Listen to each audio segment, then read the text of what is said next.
میں نے اس کا پرپوزل اس لیے تو قبول کر لیا کہ کیونکہ طلاق کے بعد اس کو کسی نہ کسی سے شادی کرنی تھی اور مجھے بھی، اور چونکہ ہم دونوں ایک دوسرے کے اچھی طرح سے جانتے اور سمجھتے تھے، سو اس کا پرپوزل میرے لیے بہترین چوائس تھا۔ میں اس کو تمہارے ساتھ تعلق قائم رکھنے پہ مجبور نہیں کر سکتی تھی، نہ ہی وہ کسی کی مانتا، سو شرعی لحاظ سے میرے پاس پرپوزل قبول کرنے کا حق تھا، سو وہ میں نے استعمال کیا۔ اس کے پاس دلائل تھے تو جہاد تھی، ٹھوس اور وزنی شرعی سہارے تھے۔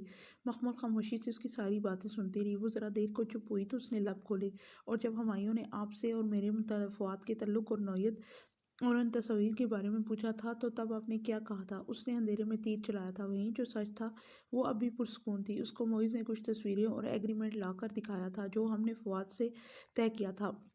میں سمجھتی تھی کہ تم نے اس کے بارے میں ہمایوں کو بتا دیا ہوگا۔ میں نے اس کے غصے کے ڈر سے خود نہیں بتایا تھا، مگر تم نے بھی نہیں بتایا تو اس کا غصہ کرنا لازمی تھا۔ اس نے مجھے بلایا اور پھر وہ مجھ پر چیخا چلایا۔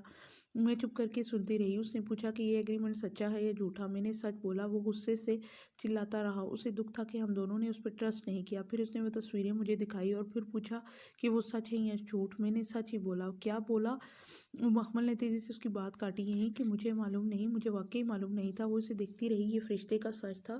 پھر اس نے جواب پوچھا کہ معیز جو باتیں اسے بتا گیا ہے وہ سچ ہیں یا جھوٹ؟ وہ اسے یہ بتا کر گیا تھا کہ تمہارا اور فواد کا افیئر تھا، اس رات فواد نے تمہیں پرپوز کرنا تھا، کوئی رنگ دی تھی غالباً، پھر اس نے بہانے سے ہمایوں کے گھر بھیج دیا۔ اس رنگ کا ذکر فواد کی اس فون کال میں بھی تھا جو ہمایوں نے ٹیپ کی تھی۔ یہ بات اس نے پہلے اگنور کر دی تھی، پھر ظاہر ہے معیز نے یاد دلایا تو وہ الجھ سا گیا۔ اس نے مجھ سے پوچھا تو میں نے سچ بولا۔ اب کی بار وہ خاموش رہی۔ اس نے پوچھا کہ فرشتے کا سچ کیا تھا؟ وہ جان گئی تھی کہ وہ کیا کہنے جا رہی تھی۔ میں نے اسے بتا دیا کہ میں اس بارے میں کچھ نہیں جانتی، نہ ہی تم نے کبھی مجھے اس معاملے میں رازدار بنایا ہے۔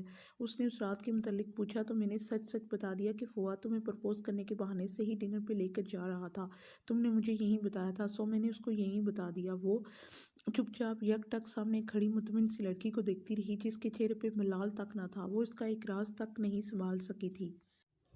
فرشتے کی آنکھوں میں جنبش ہوئی۔ اس نے پلکیں جدا کی اور مخمل کو دیکھا۔ وہ شاید بہت روئی تھی، اس کی آنکھیں متورم سرخ تھی۔ کیوں رو رہی ہیں؟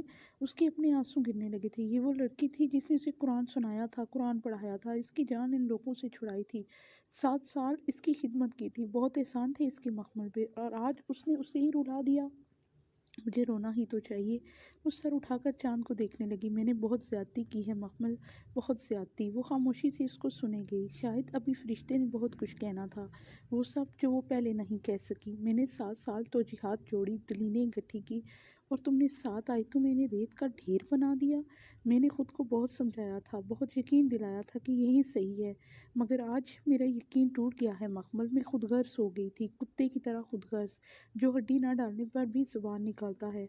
اس کے اوپر چاند کو تکتی آنکھوں سے قطرے گر رہے تھے۔ کبھی تم نے میری چاندی کی وہ انگوٹھی دیکھی ہے مخمل؟ تم نے کبھی نہیں پوچھا کہ وہ مجھے کس نے دی تھی؟ جانتی ہو، یہ میری خالہ نے مجھے دی تھی، وہ انہوں نے اپنی بہو کے لیے رکھی تھی۔ وہ اپنی وفات سے قبل بہت بیمار تھی، انہوں نے وہ مجھے پہنا دی۔ میری امی ان کا مطلب سمجھتی تھی مگر خاموش رہی۔ وہ وقت آنے پہ ہمایوں سے بات کرنا چاہتی تھی، مگر وہ وقت آیا ہی نہیں، آ ہی نہیں سکا۔ امی فوت ہوئی تو میں چپ چاپ مسجد چلی گئی۔ میں برسوں انتظار کرتی رہی، ہمایوں کبھی تو اس انگوٹھی کے بارے میں پوچھے گا، مگر اس نے نہیں پوچھا۔ پھر میں نے صبر کر لیا، مگر انتظار تو مجھے تھا نا۔ میں نے بچپن سے اپنے نام کے ساتھ اسی کا نام سنا تھا، مجھے اس پہ اپنا ہی حق لگتا تھا۔ اور جب ایک روز ہمایوں نے مجھے کہا کہ مجھے شادی کے بارے میں سوچنا چاہیے تو میں نے اس کو خالہ کی خواہش کے بارے میں بتانے کا سوچا۔ اس رات میں بہت دیر تک مسجد کی چھت پہ بیٹھی رہی تھی، اور جب میں فیصلہ نہ کر پائی تو دعائے نور پڑھنے لگی۔ تمہیں پتہ ہے رسول اللہ صلی اللہ علیہ وآلہ وسلم اس دعا کا ایک قصہ سجدے میں پڑھا کرتے تھے، اور یہ دعا قرآن سمجھنے میں مدد دیتی ہے۔ میں جب فیصلہ نہ کر پاتی اس دعا کو پڑھتی۔ اس رات بھی پڑھ کر ہٹی ہی تھی کہ تم ہماری چھت پہ آئی، اور پھر تم ہماری زندگی میں آ گئی۔ میں نے آج تک تمہارے لیے جو بھی کیا ہے وہ اللہ کے لیے تھا، مجھے یاد بھی نہیں کہ میں نے کیا کیا کیا تھا۔ پھر جب میں نے ہمایوں کو تمہارے لیے مسکراتے دیکھا، اس کے لیے تمہاری آنکھوں کو چمکتے دیکھا، تو میں نے سوچا کہ تمہیں آگاہ کر دوں۔ اور تمہیں یاد ہے جب اسپتال میں تم ہمایوں کو دیکھنے آئی تھی تو میں تمہیں بتانے ہی والی تھی، مگر تم نے نہیں سنا۔ تب میں نے فیصلہ کر لیا کہ میں پیچھے ہٹ جاؤں گی، قربانی دے دوں گی، تب میرا جینا اور میرا مرنا اور میری نماز اور میری قربانی صرف اللہ کے لیے تھی۔ میں نے ہر چیز بہت خلوص دل سے کی، خود تمہاری شادی کروائی اور اپنے تئیں میں مطمئن تھی۔ لیکن جب تمہارا ایکسیڈنٹ ہوا، میں واپس پاکستان آئی تو مجھے پہلی دفعہ لگا کہ شاید تم زندہ نہ رہ سکو۔ اور ہمایوں میرا نصیب، اس سے آگے سوچنے سے بھی میں ڈرنے لگی تھی۔ مگر میں واپس چلی گئی، مگر ہمایوں جب بھی کال کرتا اور تمہاری مایوس کن حالت کی خبر دیتا تو مجھے لگتا شاید یہی تقدیر ہے، شاید تم ہمیں چھوڑ جاؤ اور تب ہمایوں میرے پاس آ جائے۔ مجھے لگا میری قربانی قبول ہو گئی ہے، اس کا انعام مجھے دیا جانے لگا۔ مجھے بھول گیا کہ وہ قربانی تو اللہ کے لیے تھی، اللہ کو پانے کے لیے تھی، دنیا کے لیے یا ہمایوں کے لیے تو نہیں تھی۔ مگر تمہاری طرف سے ہم اتنے مایوس ہو گئے تھے کہ آہستہ آہستہ مجھے سب بھولتا گیا۔ میں ہر نماز میں، ہر تلاوت کے بعد خدا کو ہمایوں سے مانگنے لگی۔ میں آہستہ آہستہ زمین کی طرف جھکنے لگی تو میرے ساتھ شیطان لگ گیا۔ اس کی اٹھی لمبی گردن پہ آنکھوں سے نکلتے آنسو پھسل رہے تھے۔ اس کی نگاہیں ابھی بھی اوپر چاند پہ ٹکی تھی، شاید وہ ابھی مخمل کو نہیں دیکھنا چاہتی تھی۔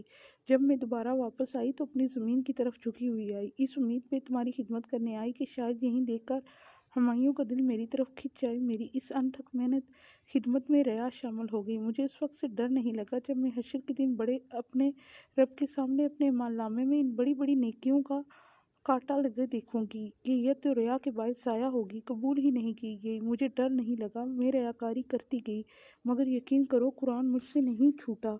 میں تب بھی روز اسے پڑھتی تھی، مگر میرا جینا مرنا نماز اور قربانی ہمایوں کے لیے ہو گئی تھی۔ یکدم بادل زور سے گرجے اور اگلے ہی لمحے بارش کے ٹپ ٹپ قطرے گرنے لگے، مگر وہ دونوں بے خبر بیٹھی تھی۔ پھر ایک دن موئس چلا آیا، اسے آرزو نے بھیجا تھا۔ وہ ان گزرے سالوں میں کئی دفعہ ہمایوں سے رابطے کی کوشش کر چکی تھی، مگر اس نے جب توجہ نہ دی تو اس نے موئس کو بھیجا۔ اس کے پاس تصویریں تھیں اور وہ کاغذ۔ ہمایوں نے مجھ سے پوچھا تو کاغذ کی بات میں نے سچ بولی، مگر جب اس نے تصویریں میرے سامنے پھینکی تو میں خاموش ہو گئی۔ مجھے یقین تھا کہ وہ جعلی ہیں، مگر ٹیکنیکلی میں نہیں جانتی تھی کہ وہ سچ ہیں یا نہیں۔ میرے پاس کوئی ثبوت نہ تھا، مگر میرا دل بار بار میرے اندر وہ آیت دہرا رہا تھا، کیوں نہیں تم نے کہا یہ کھلا کھلا بہتان ہے۔ وہ آیت بھی ایک ایسی محترم ہستی کے لیے نازل ہوئی تھی جس کے اوپر لگے بہتان حقیقت سے مومنین بے خبر تھے، پھر بھی اللہ نے ان کو سرزنش کی کہ یہ جانتے ہوئے بھی کہ وہ کردار کی کتنی سچی ہیں، تم نے اس کی حمایت نہیں کی۔ میں ہمایوں کے سامنے سر جھکائے کھڑی تھی، وہ میرے اوپر چلا رہا تھا اور مسلسل کوئی میرے اندر کہہ رہا تھا کہ یہ بہتان ہے کھلم کھلا۔ میں نے سر اٹھایا، ایک نظر ہمایوں کو دیکھا، وہ ہمایوں جس سے میں نے بہت محبت کی تھی، اور پھر میں نے کہہ دیا کہ میں اس بارے میں لا علم ہوں۔ تب ایک دم میرے اندر باہر خاموشی چھا گئی، وہ آواز آنا بند ہوگی۔ تب ہمایوں نے معلوم نہیں کہاں سے وہ ٹیپ نکالی اور مجھے سنوائی۔ اس میں کسی انگوٹھی کا تذکرہ تھا۔ اس نے موئس کی کہی بات دہرائی، کیا اس روز فواد تمہیں پرپوز کرنے کا جھانسا دے کر باہر لے گیا تھا؟ تب پھر سے کسی نے میرے اندر اللہ خیانت کار کی چال کی رہنمائی نہیں کرتا، مگر اب وہ آواز کمزور پڑ چکی تھی۔ مجھے امانت کے سارے سبق بھول گئے تھے۔ میں نے اسے وہ بتا دیا جو تم نے مجھے بتایا تھا۔ تب وہ مجھ پہ بہت چیخا۔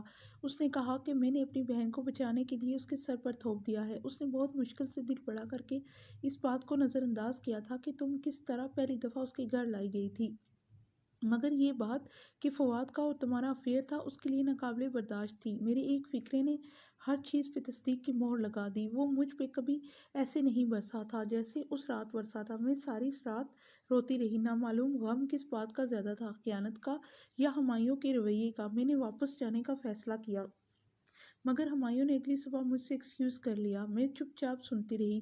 تب آخری دفعہ میرے دل سے آواز آئی کہ تم اس کو بتا دو کہ تم نے جھوٹ بولا تھا، مگر میں چپ رہی۔ میں نے خواہشات کی پیروی میں چلنا شروع کر دیا اور میں بھٹک گئی۔ وہ کراچی چلا گیا اور میں کئی دن تک تمہیں دیکھنے ہسپتال نہیں جا سکی، پھر میں مسجد بھی نہیں جا سکی۔ اس دن میں نے خیانت کی، مخمل۔ اس دن سے آج تک کے 3.5 سال ہونے کو آئے ہیں، میں قرآن نہیں کھول پائی۔ ہاں، نمازیں میری آج بھی ویسی ہی لمبی ہیں، میں سجدوں میں گر کر ہمایوں کو اب بھی مانگتی ہوں، مگر قرآن پڑھنے کا وقت ہی نہیں ملا۔ بارش تڑ تڑ برس رہی تھی، فرشتے کے بھورے بھیرے بال بھیگ چکے تھے، موٹی موٹی گیلی لٹیں چہرے کے اطراف میں چپک گئی تھی۔ وہ ابھی تک اوپر چاند کو دیکھ رہی تھی۔ وہ کراچی سے آیا تو بدل گیا تھا، پھر ایک روز اس نے مجھے پرپوز کیا، اچانک، بالکل اچانک سے، اور مجھے لگا میری ساری قربانیاں مستجاب ہو گئی ہیں اور پھر مڑ کر پیچھے دیکھنے کا موقع ہی نہیں ملا۔ وہ تم سے بہت بدظن ہو چکا تھا، مگر میں نے اسے مجبور کیا، وہ تمہارا علاج کروانا مت چھوڑے۔ موسلادھار بارش میں بار بار بجلی چمکتی تو پل بھر کو سارا لان روشن ہو جاتا تھا۔ فواد نے کئی دفعہ فون کر کے تمہارا پوچھنا چاہا، میں نے اسے کچھ بھی نہیں بتایا، بس اس کی بات سن کر کچھ کہے بنا ہی بند کر دیتی تھی۔ وہ بہت بدل گیا ہے، مجھے لگتا تھا اگر ایک دفعہ اسے اس سارے کھیل کا علم ہو گیا تو وہ ہمایوں کے پاس آ کر اسے سب بتا دے گا۔ مشکل ہی تھا کہ ہمایوں اس کا یقین کرے، مگر اس ڈر سے میں نے اسے کبھی کچھ پتہ ہی نہیں لگنے دیا۔ مجھے ہمایوں نہیں چاہیے فرشتے، وہ روتے ہوئے بولی تھی، مجھے اپنی بہن چاہیے۔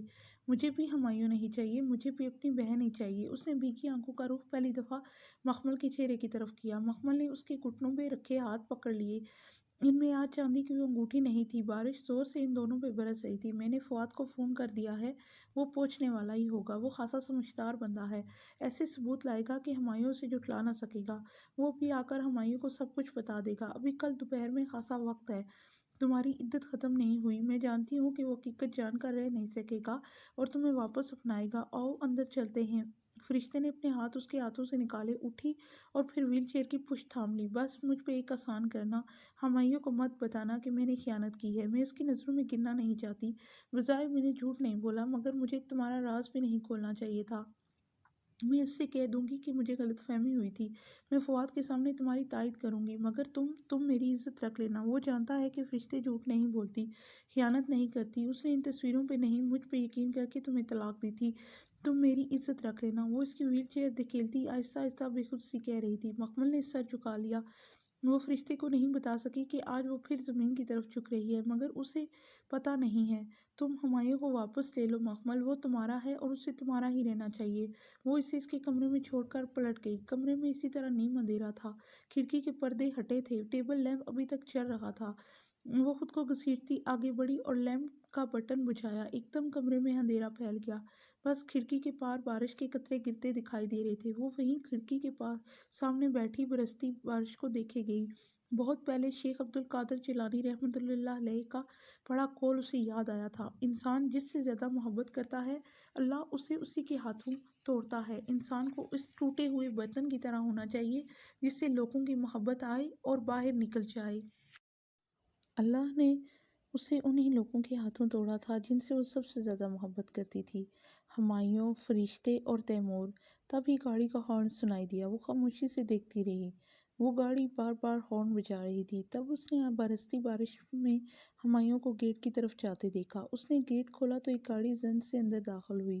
ڈرائیونگ سیٹ کا دروازہ کھول کر وہ تیزی سے باہر نکلا تھا۔ وہ فواد ہی تھا، وہ پہچان گئی تھی، وہ ویسا ہی تھا، بس آنکھوں پہ فریم لیس گلاسز تھے اور بالوں کا کٹ زیادہ چھوٹا تھا۔ کیا ہمایوں اس کی بات سن لے گا؟ کبھی بھی نہیں۔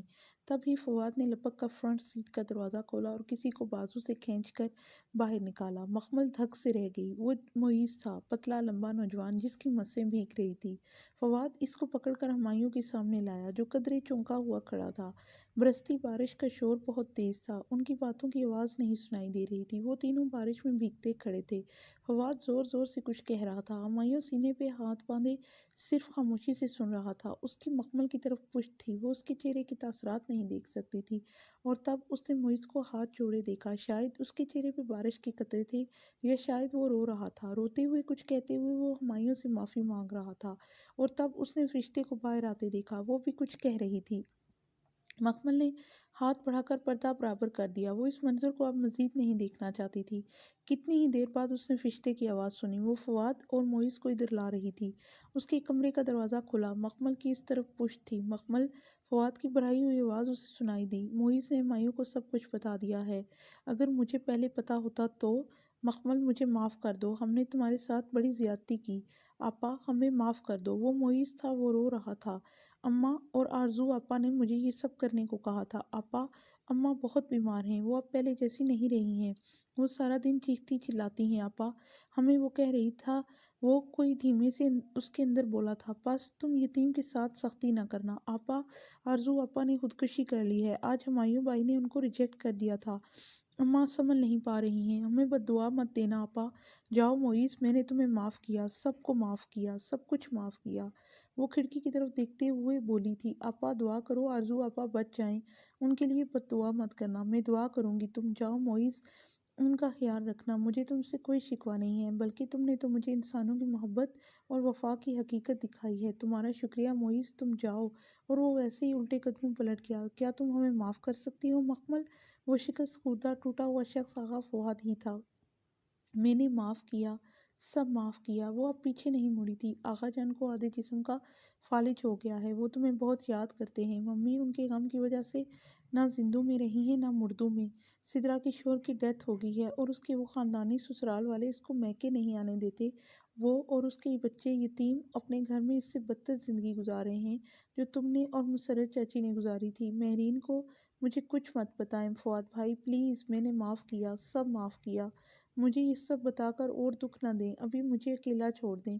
اس کے نرم لہجے میں منت تھی۔ ٹھیک ہے، اور یہ تمہارا حصہ ہے، ان تمام سالوں کے منافع سمیت۔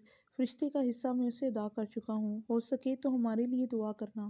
وہ ایک فائل اور ایک مہر بند لفافہ اس بیڈ کی پائنتی پہ رکھ کر واپس مڑ گیا تھا۔ مخمل نے گردن پھیر کر دیکھا، وہ سر جھکائے نادم شکستہ حال جا رہا تھا۔ وہ ہمیشہ سوچتی تھی کہ آغا فؤاد کا کیا انجام ہوا، مگر یہ دنیا انجام کی جگہ تھوڑی ہے، یہ تو امتحان کی جگہ ہے۔ اپنے گناہ نظر آنا بھی ایک امتحان ہے۔ اصل فیصلہ تو روزے حساب ہی ہوگا۔ اس کے بیڈ کی پائنتی پہ چند کاغذ رکھے تھے، وہ کاغذ جو کبھی اس کی زندگی کا محور تھے، مگر آج اس نے ان پہ دوسری نظر بھی نہیں ڈالی تھی۔ انہی کاغذوں کے لیے اس نے فؤاد کا جھانسا قبول کیا تھا۔ آج فؤاد نے اسے خود لا دیے تھے، مگر کتنی بھاری قیمت تھی اس غلطی کی جو اسے چکانی پڑی تھی۔ کچی عمر کے کچے سودے۔ بارش دھیمی ہو چکی تھی، کھڑکی کی جالیاں گیلی ہو چکی تھی، ان سے مٹی کی سوندھی سوندھی خوشبو آ رہی تھی۔ بہت دیر تک وہ وہیں بیٹھی خوشبو سونگھتی رہی۔ اسے لاشعوری طور پر اس کا انتظار تھا۔ وہ جانتی تھی کہ اب وہ اس کے کمرے میں ضرور آئے گا۔ کافی لمحے بیت گئے تو اس نے چوکھٹ پہ آہٹ سنی۔ وہ آہستہ سے مڑی۔